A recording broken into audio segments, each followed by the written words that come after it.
All right, so in previous videos, we've done the overview of the teacher dashboard.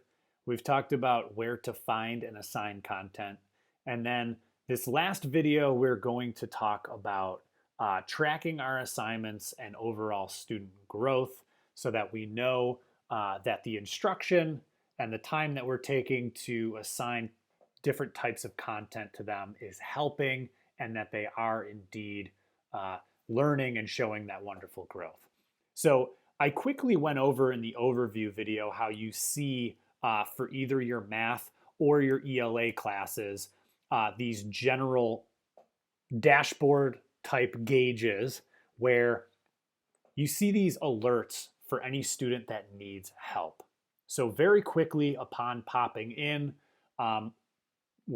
back when I was in the classroom, I think most teachers would agree.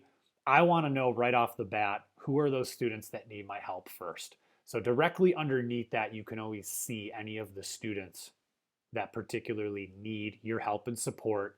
And I can also toggle back and forth to see very specifically which skill that is that they need help with.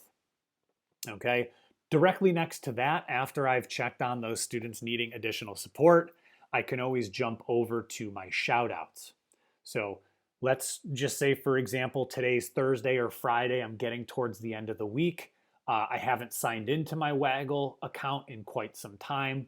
When I click on shoutouts, you'll kind of see a breakdown for all of the different days of the week, the icons for the different types of assignments that were given, okay?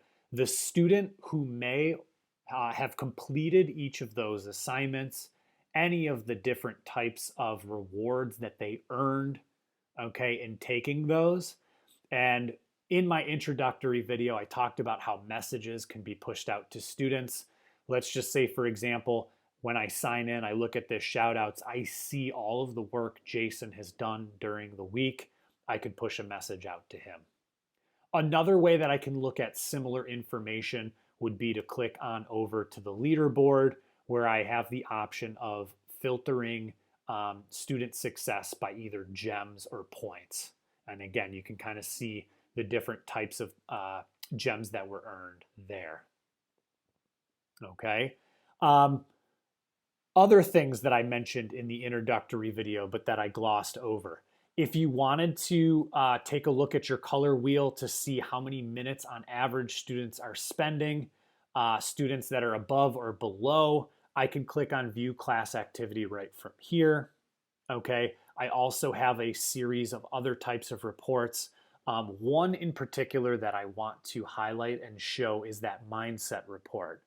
So earlier when I was talking about assigning your students those learning goal activities, I mentioned that those have scaffolded hints and supports for students that encourage their perseverance. We're working on that mindset piece.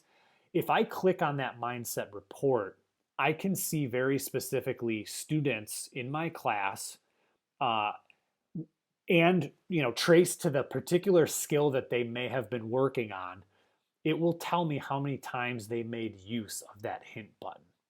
So maybe this particular week I've really talked to my students about perseverance, about that self-guided and self-directed learning, where if they're struggling that they should be using that hint button.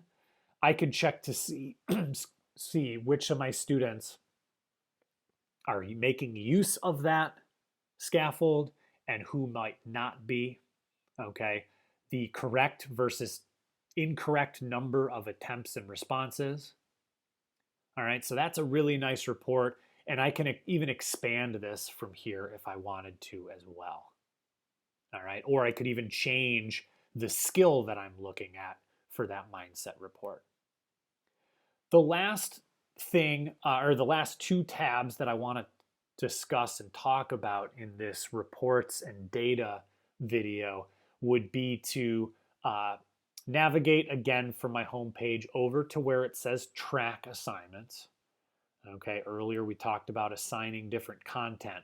Anything once it's pushed out to your students will be visible and show up in this track assignments tab. Okay, so Here's all of the different types of assignments that I've pushed out to students. Again, skill boost, learning goals, lessons and or games that they may have played. Your start and end dates are here. If you need to edit it in any way, shape, or form, let's just say maybe you forgot to push it out to a particular student, you can do that with the edit button. I always like to draw teachers' attention to the status piece. Okay, you can kind of see the color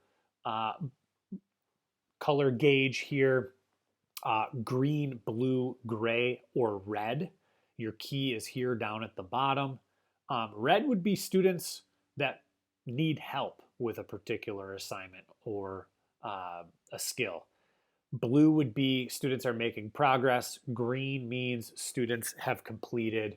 Gray means that students have not yet started a particular assignment. Last but not least, I have my growth tab button. Okay, once I go there, and I'll want to make sure that I'm clear here. At this growth tab, I can essentially search for any of the different types of reports that I've already kind of talked about. So that mindset report, the skill or standard report, I can do any of those for either discipline, ELA or math. I can filter out different grade levels, different classes, or particular students. I can even work within specific time frames. So if I want to look just at last week, right, my entire school year, customize the dates, I have the ability to do that. These, once again, are the same types of reports that I could potentially hope to find by clicking on, some of these reports from my home page, or if I'm, drilling down from one of these dashboard items. So really the choice is up to you and how you do that. And that pretty much concludes tracking assignments, showing data and reports. Thanks for watching.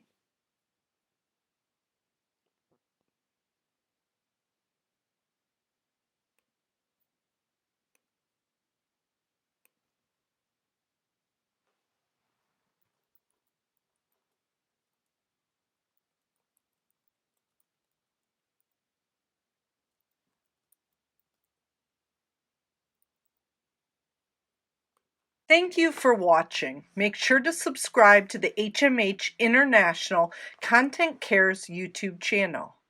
If you're looking for more content, click on the video to the right of your screen. Welcome to our global community.